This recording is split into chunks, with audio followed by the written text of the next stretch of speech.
Hi and welcome to the fourth lecture, named Understanding Concepts. Today, within the course Teaching and Learning in Higher Education, we are going to talk about how we understand concepts, how we teach our students, and get them understand the concepts in a broad context and in deep. For students, as you know, it can be a challenge to understand the words, concepts, and the technical terms used to describe and understand various phenomena in various subjects. My starting point is that people construct their understanding of the world around them rather than passively taking in the world around them in a given way. So this is a constructionist point of view. This is a constructionist approach. And this perspective implies that the individual in a process of learning perceives and shapes their social reality. If one starts from such a perspective, one agrees with the idea that we construct an understanding of the world around us to make it comprehensible and meaningful. And it's our primary purpose, primary goal as teachers to make our students to comprehend the concepts and the meaning of these concepts, central terms, concepts in any course, in any subject, the subject we conduct. And when we do so, we start from the frames of reference we have with us in the form of the accumulated experiences. Students do it. They start from their frames of references, which they have with them in the form of the accumulated experiences, knowledge, skills, and ways of understanding the world they have developed to that point. All of this takes place in a social context where we are involved in negotiations with ourselves and with others in interaction. It's about which image of reality are to be constructed. Meaning construction takes place within the framework of already established ways of thinking, seeing, speaking, and relating to the outside world. For example, how one views a certain concept or phenomenon. The individual's constructions and creation of reality constitute almost an individual recreation of already established ways of shaping social reality. This recreation happens constantly, and it's a creation of meaning within the framework of the possible ways of interpreting and understanding that are offered. The individual thus creates his own understanding that gains meaning from a variety of possible ways of understanding and creating meaning that the social context offers. For example, everyday life and academic context offer different ways to interpret, understand, and create meaning around words, terms, and concepts. People have frames of reference, of course, and this frame of reference they try to relate new information to. And from this, they construct an understandable, logical context and meaningful context. Since the content of the constructs varies between individuals, The teachers must assume that different people understand the same information, the same content in different ways. So we should keep it in mind. Therefore, it's reasonable to question whether students understand the words and concepts we use in the way and with a meaning that we want them to understand them. Whether they understand them and receive in the same terms that we do ourselves as teachers. It's uncertain whether the everyday understanding that students have of various concepts and phenomena corresponds to the precise definitions of concepts that are often offered in course literature, in tests and exams, and written assignments and other kinds of academic texts. And stop. As a teacher, you must understand the relationship between students' previous experiences and the frameworks of understanding and understanding of phenomena and concepts they bring with them from earlier school, secondary school, high school, for example, into higher education. And relationship which they develop during their studies. These understandings they develop during their studies in higher education. And one must also respect the discipline-specific discourses, genres, and the conventions that form the basis for the creation of academic frameworks of understanding, as well as for the understanding of subject-specific phenomena and concepts. As teachers and researchers in higher education, you must develop a subject didactic understanding. I would like you spend more time thinking your didactic and develop you as didactics academic scholar. So you must develop a subject didactic understanding of the logic of your own subject and the challenges students face when studying different subjects. Many teachers in higher education have experiences that students sometimes have difficulty understanding central concepts of the course or of the subject, central concepts in the way they are used in higher education. There are numerous research in the latest decades. One of them researched by Weirman and 2014. Next is McKendry and Boyd. Boyd is partly Swedish research, this one, McKendry and Boyd 2012. These research studies show that students and teachers understand concepts in different ways. Of course, we have more experiences and different experiences, and they are beginners in using them, understanding, comprehend, and using them. So a sensitive issue in this context is the extent to which university teachers understand subject didactic words and concepts in a similar way. You as a teacher in higher education, as I mentioned before, should do emphasis on your didactic and develop you as a didactical person.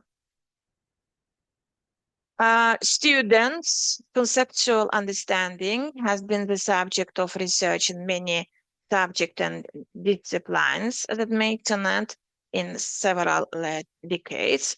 For example, the question of how university students understand an everyday concept such as nation. So this concept, nation, seems simple maybe for all individuals, but it has been studied within the framework of teaching political science mostly, and in history teaching. So this study shows that students readily perceive nation as something unchanging, just is, rather than something that's politically constructed. So the meaning of the concept of nation is constantly subject to negotiation. It's actually subject to negotiation and reconstruction. But new beginners, students, they perceive it as something unchanging. The concept of nation, for example, of nation has also been studied based on how values and emotions affect how students learn, perceive, and construct their understanding of the concept of nation. Let's say my favorite study done by Marsted 2014 in Sweden. It's a doctoral dissertation. Name it Learning Values and the Political Science. Disputation in Stockholm University from 2014, provided by Market. So this study showed that values and emotions linked to nation, nationality, and nationalism affect how we understand this concept, the concept of nation. For example, negative feelings could be related to the issue of nationalism. So this was considered bad or even dangerous because the approach could result in argument that nationalism is an irrelevant phenomenon, or that students would protest against being nationalistic.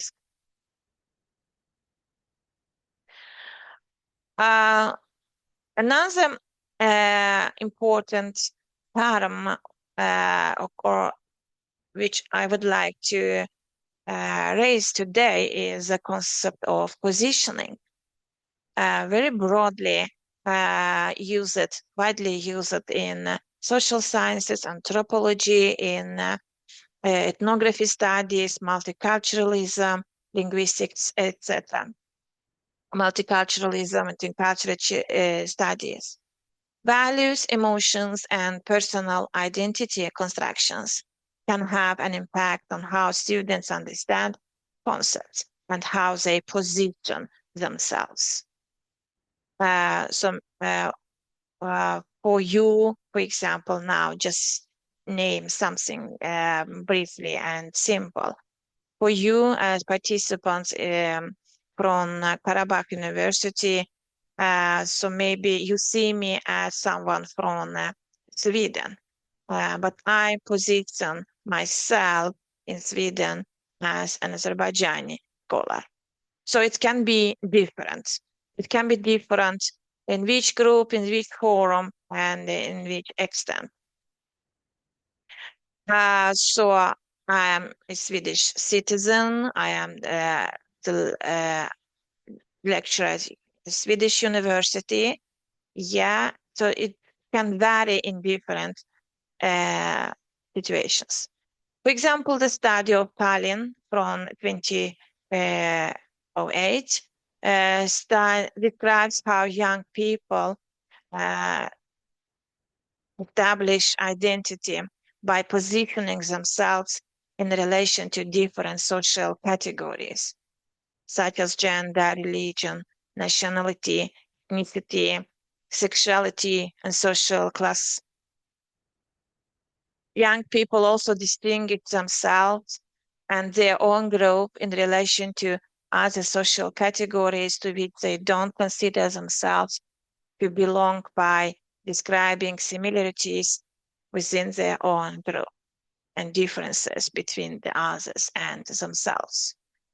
The very simple example can be, which we all observe it, that young Azerbaijani people, migrants from migrants families though, in Sweden, they join other groups when they say and use the verse Yallah, Salam Alaikum, and meet Arabic, Arabs, Kurds, Turkish, and other Muslims, and the positions themselves as in these groups as just Muslims, and in some other circumstances, they position themselves as Caucasian, as maybe Russian-speaking people, etc. So young people position themselves in relation to various stereotypes and prejudices in conversation by recreating, avoiding, denying, or nuancing them. Values, emotions, and personal identity constructions can have an impact on how students understand concepts and how they position themselves. This is evident in studies on how the concept of gender, for example, can be understood. Questions about gender constructions and power structures can challenge one's own identities and self-image, which in turn affect how one understands this concept and wants to understand the concept of gender, or wants to avoid understanding this concept.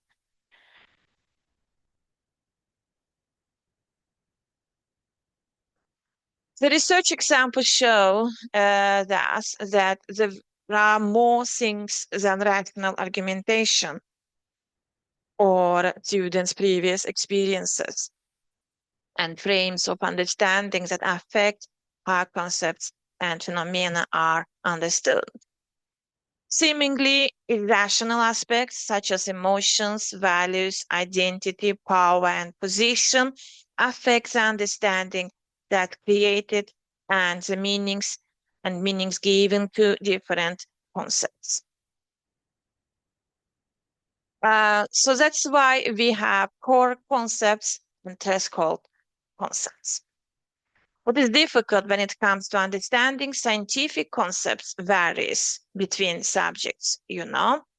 The term effect can be another meaning in physics or in electricity discipline than in economy or social in social context, etc. For this reason, the science analysis of which concepts are difficult, why this is so, and how to approach it can naturally be discussed by subject experts who understand the logic of the subject. Furthermore, some concepts are more central than others, you know, in influencing students' understanding. So we divide them for core concepts, central for the new course for this specific subject, or threshold concepts. So threshold concepts open up new ways of thinking, or even dividing for core on threshold. This skill to identify what is core, what is threshold, also open new ways of thinking. So examples of threshold concepts could be caring, or learning compared to acquisition. So we have term learning in language studies, in linguistic, for examples, in the learning of second language or foreign languages, and acquisition. I guess it's benimsemek, öğrenmek ve benimsemek in Azerbaijani Turkish, in Turkish. So there is a nuance, there is a difference there. I would like to give you some example from my experience. So the main question for all of us, all teachers in higher education, should be, how can teachers organize the work pedagogically so that students develop their understanding of concepts? Well, in the fall of 2014, I received an email from a frustrated student who was taking her second course in an elementary teacher training program. The course focused on issues surrounding knowledge and the learning, and it contained a great deal of hard-to-access literature, especially that which dealt with theories of learning. The course contained many concepts, course and approach that were completely new to the students, and therefore it was a challenging course to take after only a month of experience in higher education. The fact is that the year before the course had been placed a bit into the second semester. So, but now it had been brought forward. So we changed when we introduced this course in the program, teacher program. So it's a question of organizing as education. As a teacher, I was aware of this, that maybe it was too early to introduce this particular course, and tried to deal with the problems by discussing with the students about study techniques, about deep learning, surface learning, and about how to approach the text. Despite that, a week and a half into the course, I received an email from a student in the program. This email.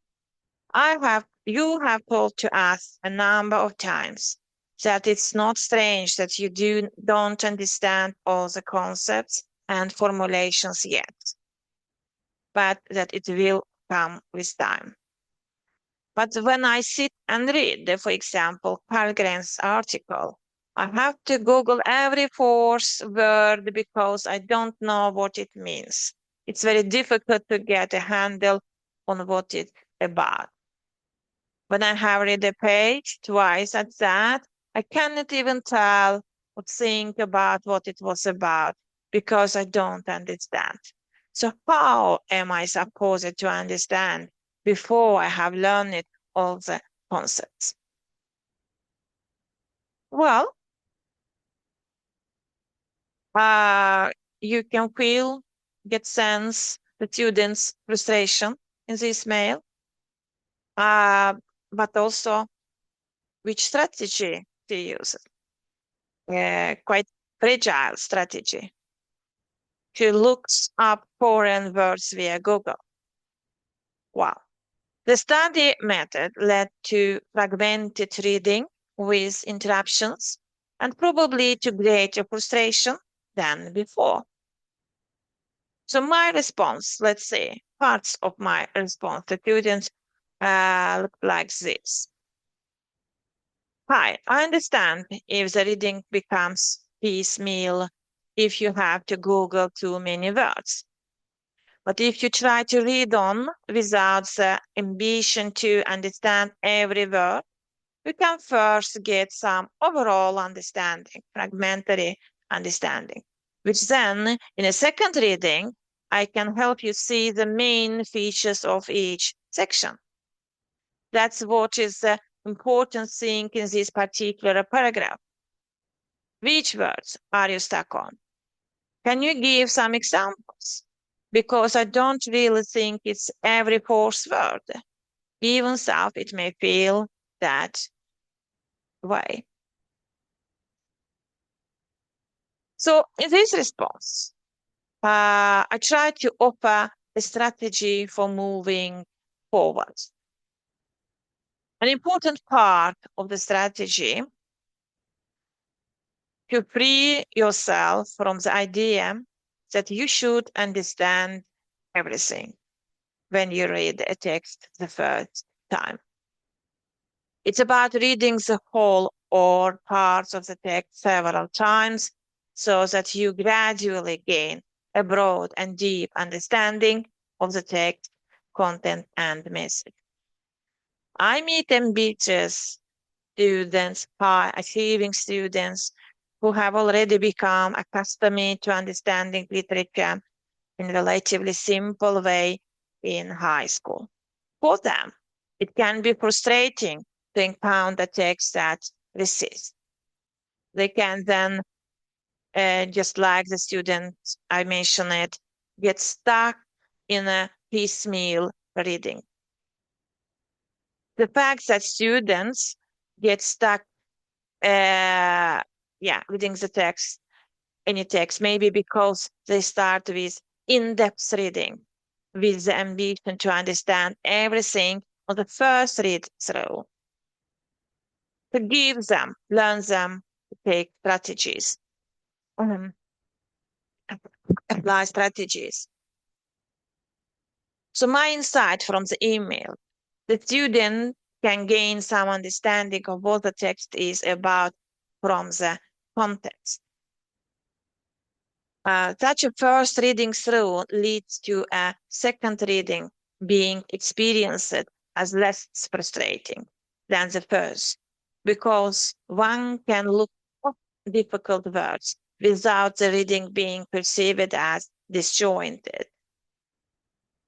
An important insight from this student's email was that my previous attempts to discuss different ways of reading had different effects that I had hoped.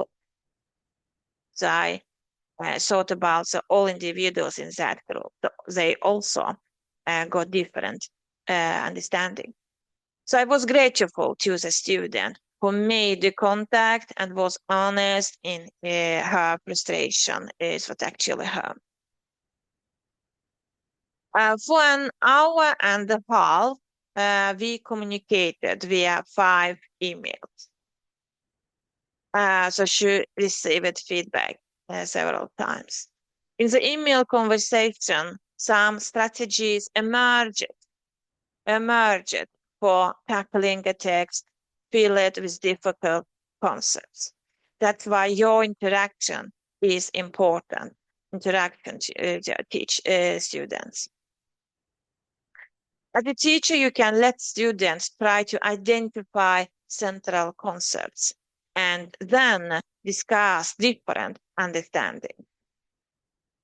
This could be a question of central concepts in a book or article or a chapter. So it could also be central concepts within the field of knowledge being read. If the students inventory and report which concepts, formulations, or sentences they find tricky, the teacher also receives feedback on how the students understand the text.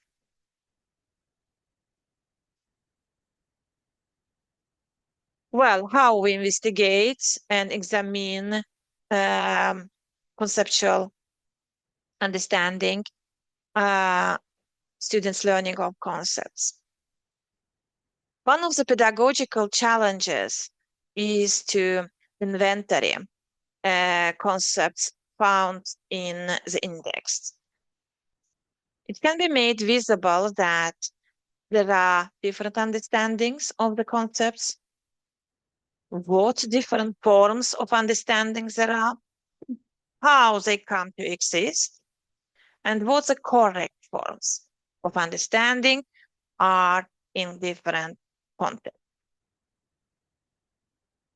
You can organize your practice in different ways, maybe quiz, maybe inquiry, maybe interactions, so in different ways.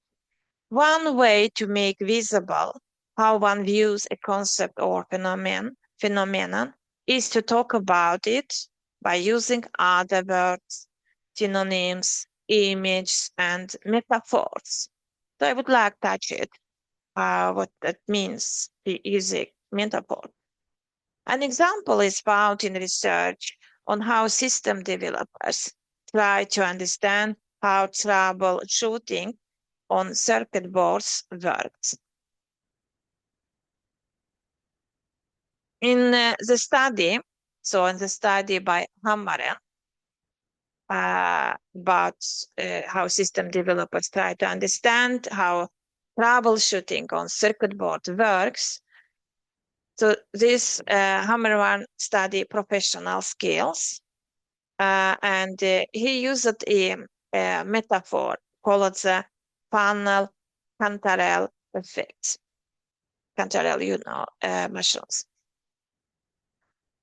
Very good and very beautiful. We have them a lot in Sweden. The image occurs in connection with mushroom picking, and it's based on the idea that you can look for mushrooms without finding a single one. Please sharp your attention here. When you see the first cantarell at a certain point, you suddenly see more cantarells, and in places where you had previously avoided discovering them. Yeah, it's a very good point of view. So it is in the real life, in every context. We see the things we recognize. That's it. The experience of troubleshooting circuit boards apparently has similarities to mushroom picking. One problem with using the metaphor is that if you lack experience of mushroom picking, it's difficult to understand in depth how to describe troubleshooting circuit boards. Another way to develop student study technique and the conceptual understanding is to offer a systematic working methodology on how to analyze concepts. Exactly what such a methodology looks like depends on the specific conditions and rationalities of the subject. Every subject has its own rationalities. I can't use the same in mathematics, for example, regarding metaphors for and recognizing. I venture to present a possible basic structure to which one, as a subject specialist, can add more steps and aspects. The purpose of the concept analysis is to start from a concept that one has an unclear understanding of or incomplete understanding of. The pre-work methodology consists of steps to identify the concept, provide the relevant information about the concept properties and relationships, delimit the relevant information so that the important and meaningful element is included, and structure the relevant information so that different sub-aspects are brought together. Each step involves teachers and students making selections, priorities, and linguistic terms. The concepts are thus uncovered subjectively if you work in this way, and would be constructed via one's own choices and new terms.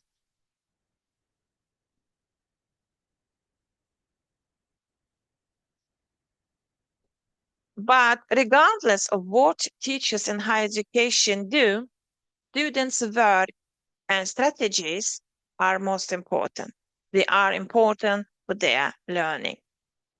When it comes to understanding concepts and context, I recently came across a student who, in our elementary teacher education in the program, according to his own statement, he said, I had always struggled in school. It had always taken a long time and a lot of effort to understand parts as wholes. But during one of the courses, the student discovered a way of working that represented a major breakthrough. The course was about the human body and cell biology. I don't teach them, but I was a mentor for these students. The students had to learn facts and concepts while at the same time being expected to understand how cells and organs work together as a whole. The pace of study was fast with many PowerPoint slides of another teacher, not me.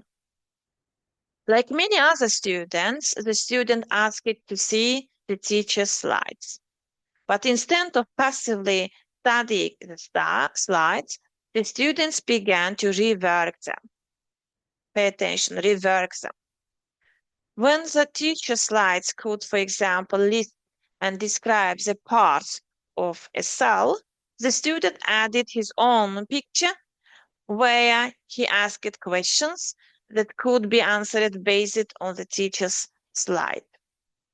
In this way, the student created his own material where it was possible to practice the functionality of the cell through something that was almost of a question and answer nature.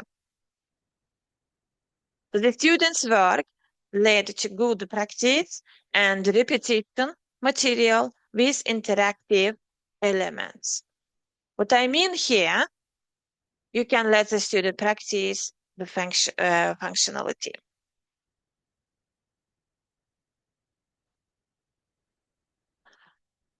But the great reward lay in the process of reworking the teacher's material. So you can give them opportunities by organize workshops and let your students rework the materials you gave them. When the student transformed it, the student I mentioned it, I was mentored for before, when he transformed the teacher's image into questioning material, he had to engage in close combat with the concepts, what they stood for and how they related to each other. So he took a deep approach to understanding and organizing the material and making it his own. The process took a lot of time. Of course, it takes a lot of time for the first time, but it also meant that the student understood the central concepts. So it's a winner concept here. It's a winner strategy. The student understood the central concepts and how different parts, in this particular case of cell biology, are connected and interact. So for the first time, it takes a lot of time, but the students gain a good strategy to use and win time in the perspective. Central to the student being able to work in this way was that the teacher created the slides, images digitally. Handout copies on paper or as a PDF file make electronic editing impossible, so you can also replicate, create opportunities if you want to use this method.